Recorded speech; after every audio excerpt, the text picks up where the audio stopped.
သူ့မျက်လုံးတွေကိုပထမဆုံးအကြိမ်မြင်တဲ့အချိန်မှာမာနီကသူမနဲ့ဘာမှမဆိုင်ဘူးလို့ထင်ခဲ့တယ်ဆေးရုံခန်းတစ်ခုတည်းကလူနာတစ်ယောက်ရဲ့မျက်လုံးတွေဟာဘာမှမထူးခြားပေမဲ့အဲ့ဒီမှာတစ်ခုခုကသူမကိုဆွဲဆောင်နေခဲ့တယ်ဒီလူနာကဘာဖြစ်လို့ဒီလိုကြည့်နေတာလဲ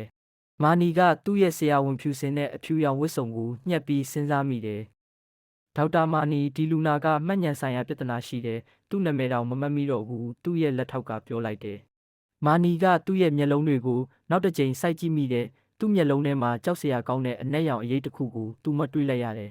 ။တင့်နာမည်ကိုမှတ်မိသေးလားမာနီကသူ့ကိုနူးညံ့စွာမေးလိုက်တယ်။မမှတ်မိဘူး။ဒါပေမဲ့မင်းကိုတော့ငါဘယ်တော့မှမမေ့ဘူးလူနာကပြုံးပြလိုက်တယ်။ဒီစကားကမာနီကိုလန့်သွားစေတယ်သူတို့ဟာတယောက်ကိုတယောက်ဘယ်တော့မှမစုံဘူးကြဘူးလို့သူမသိခဲ့တယ်ဒါပေမဲ့သူ့မျက်လုံးတွေထဲမှာသူမအတွက်ရင်းနှီးပြီးသားခံစားချက်တစ်ခုရှိနေခဲ့တယ်။မာနီကသူ့ရဲ့မှတ်တမ်းတွေကိုပြန်လှန်ကြည့်တဲ့အခါသူတွေးလိုက်ရတာကအဲ့ဒီလူနာဟာသူမရဲ့ကလေးဘဝတငယ်ချင်းဖြစ်နေခဲ့တဲ့သူတို့ဟာနှစ်ပေါင်းများစွာကွဲကွာသွားခဲ့ကြပြီးသူ့မှတ်ဉာဏ်တွေကဖျောက်ဖျက်ခံထားရတယ်